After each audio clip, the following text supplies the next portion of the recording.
And you are back with us on Talk to Me on Rogers TV, and we are having a great time with our first show on the network. This is the Juno edition of Talk to Me, and I'm here with my guest Sweetie, with Clifton Joseph, and with Kayla T, Gossip, and more stuff coming up. We're glad to be your guests, Denise. Oh yes, so thank you. My co-host. Nice to invite me. I'm glad you got me. Well, which is a perfect segue to our guest, our next guest on Talk to Me. Two-time Juno winner, known for his classic Africano man, Blanco man, bless adore you. Singing tonight? No, I'm not singing tonight. Blessed, welcome to Talk to Me, and you're Thanks fresh for having from me. yard on the Yeah. Bob Marley tribute show in the Grill. But T, I know you're supposed to ask about the Junos, but talk to me about the Grill King. How was it? It was a great experience. I felt like I was in Toronto. The love that I was getting. You know what I mean? I didn't feel like the people were seeing me for the first time. You know what I mean? It was a great experience for sure. Nice. Yeah. And there were a couple of the Toronto people there too, from what I Oh yeah, Tanya P was there, Tony Anthony was there. They all we all did well. Like the people really loved us. Excellent. And gave us love, you know?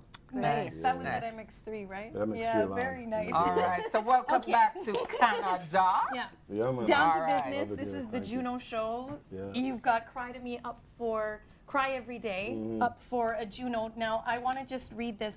The slogan, "Women's rights are human rights," was first used as the United Nations World Conference on Human Rights in 1993 in Vienna. Now, you went ahead and you recorded Cry Every Day. Right. Obviously, the subject matter of the song deals with the same issue and women's rights and violence against women. That's right. Can you talk to us a little bit about why you chose to take this route? Well, first of all, I have 8 sisters, right? So from a very young age, I learned not to put my hands on women, not to hit women. And my very first single is called My Mother, where I'm saying, no man can hit my mother and live. Empress don't take no abuse from no one. So it's always been a topic dear to my heart. It's not the first song that I've written about domestic abuse. You know what I mean? So I definitely wanted to write a song about that. At that point when I wrote the song, it wasn't an epidemic like it is right now. Yes. You know what I mean? So I just look at that like that was inspiration from the Most High Creator, who gave me the inspiration, who knew that the song was going to be out at a time when it's needed. You know what I mean? Yeah, definitely. Yes. So, once again, congratulations for Thank you. your nomination this year. Thank you. And you've actually been nominated 8 times. That's right. Wow, that's a record, man. Amazing. That means I've lost 5 times. So I know what it's like. We're not talking about that. We're not talking about that. Negativity. But I want to ask you, you've been nominated so many times. Did you see a spike in interest in your music after your nominations? Yes, definitely. It definitely helps, and even more than just the music. A topic that no one addresses is mental health. You know what I mean? And sometimes when you're an artist and you're putting out music and it's not going nowhere, it can drive you crazy. Yes. You know what I mean? So definitely a nomination or a win is good for your mental health and it boosts your morale. You know what I mean? And it gives you confidence to know that, you know what, I can keep going. You know what I mean? Throughout the obstacles and throughout the downs, you know, say, boy, at least me get nominated or at least me win. And it boosts your morale and it gives you motivation to keep going.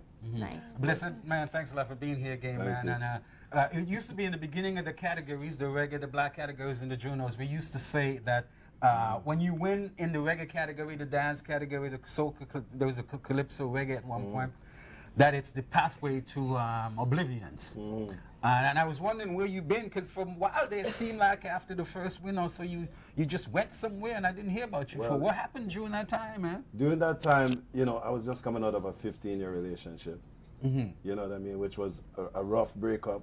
You know what I mean? Plus, at that time, I had to do some, you know, soul searching.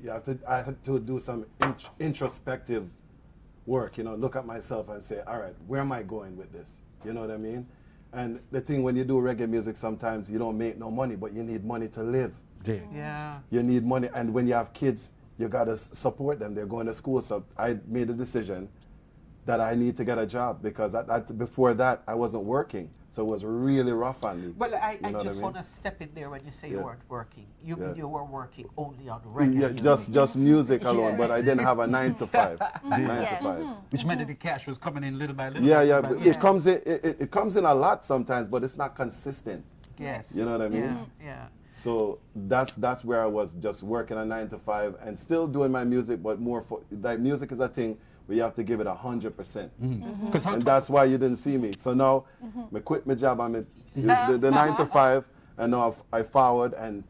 how tough was That's it? the You results. talk about mental fortitude. How tough was that going through? Because I'm sure people were saying to you, bless Oh, it was God, rough, man. The worst part is when people come to you and ask you Where do you- if you're still a sing. Yeah. Oh. Like, you know what I mean? That's it. Never go to an artist and ask them if they're still a sing. Because if Folks, hear that. yeah, Don't do it. yeah, Don't do you know what I it. mean? So it was really tough. You have some people, they can't wait for you to be down so they can, you know, keep you down, you know. So And everybody it have was rough. It advice. was rough. It was rough, but I got through it. The grace of God brought Right me on. through it. And I just like to thank all the delegates that voted for this great song. It's not about me, it's about the song. And when the song is highlighted, this nomination highlights the song. And I feel like this song is gonna save a lot more lives now. You know what I mean? Because a lot of people are influenced by music, and I just believe that it's gonna save a lot of lives. Definitely. Excellent, man. Right on. Okay, so Blessed, 2017. Right. It's 150 years of Canada. Your career continues to grow and develop. What do you see in 2017 for Blessed and for reggae music in Canada? Well, I just see, right now, all eyes on Canada. You know, for me, right now, I have an EP coming out in the spring, around April, hopefully. You know what I mean? I just got a booking. I don't want to talk about it, but it's Seattle, Washington. Talk to us. You know what I mean? Talk to us. So, you know what I mean? I just see Brand Blessed just getting bigger. You know what I mean? When I went to Jamaica, I was shocked to know how much people actually know who I am and know my song. Even the Nice. song with that I did with Gary Beals called Jump Off, they know it, they played in the parties, and it's been released like over 5 years now. And it's still, like, the kids still know it, you know what I mean? So definitely just, for me, I just want to be able to travel now, to spread it, because my music has been everywhere except me, you know what I mean? So Yes, now it's time to yes. just travel and give the people a chance to get to see me in person, you know? And reggae music in Canada is just going to get bigger, you know what I mean? We need to have it, though, where scouts are coming here. And booking artists for show like how it is in Jamaica. You know what I mean? And in order for us to do it, we have to unite. We need to unite as artists. And You know? speaking of that, man, because I mean, I hate to be a killjoy here, but like, for instance, Okay, the killjoy. the reggae category is not shown on the regular TV show. It's not, when I read the newspaper, at the end of the game, it doesn't say the winners. It tells me to go to somebody's website. So Yeah, I yeah. can't pick up and see the winners. I can't, and I don't Nominees. see the contracts are not there. So what's going on? What about the respect or the level of, how are you dealing with the idea of the industry and even Karas, which I think is disrespecting the music and the artists by not giving them the kind of framework that they give certain other types Well, of music? that's if you look at the glass half empty. I feel like if they were disrespecting it, they wouldn't have a reggae category in the first place. So the fact that they have reggae and they recognize reggae, it's a big deal. You know what I mean? I think for us, we have to be faithful in the little until we're rule over much. You know what I mean? We have to appreciate the little we get, and eventually it's not going to stay like this forever. You know what I mean? Eventually it will grow, because there was a time when me win the Juno, me not getting a interview with E-Talk, and the other day me say Esco, E-Talk, Amoy, you know what I mean? So Yeah. we see it's growing There's now. movement happening. Yeah, Yes. Nathan Phillips Square, Esco performing on that. Years ago, you would never get a reggae artist. So there's growth, and you know what I mean? The Yeah. doors are opening, definitely. Cool. Yeah, For reggae yeah, music. yeah, for sure. Yeah. T, go ahead. If you can work, if you have your choice of choosing a producer today, who comes to mind first? Who would you? I know. Well, I know Bobby, that's a tough Bobby one, but- Dixon, that's my favorite producer. Yeah, Digital B Digital, Records, yeah. that's Yeah. my favorite producer Excellent. of all times. You know what I mean? And you know, that's That what would be a record, great one. definitely. Yeah. Yes, yes. Send us yes. that when it's Yeah, ready. man. He did the Dry Cry album for Sizzla Kalanji. Yeah. He produced Black Woman and Child. You know what I mean? He got Shabba Ranks to 2 Grammys. Like, great producer. Yes. Yeah. Oh. So if you could give some advice to someone on the come up, if you will, what would you say to them to encourage them? In the 30 seconds we've got. Yes. Do not do the music to become rich and famous and be this big superstar. Do it because you love it and you feel like it's your purpose. It's not about bossing or becoming this big star. It's about the journey at the end of the day and how much people's lives you can have an impact on. So do not do it for the fame. You know what I mean? Just do it because you love it. Well said. Well said. Which is the attitude we should have for the work that we choose to do. That's right. And Blessed, want to thank you so much for being Thanks with for us. having me, Denise. I love you.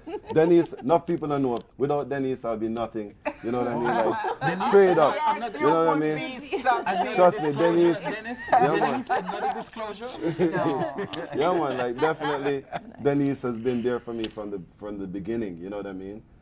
So trust me. Yeah, Yeah, man. man, I really appreciate it, you know. Great to have you with us. on Denise, Talk we're going to Me. have to interview you just now. And of course, Sweet Tea too, you know? Yeah. Yeah, man. Stay with us. We'll be right back.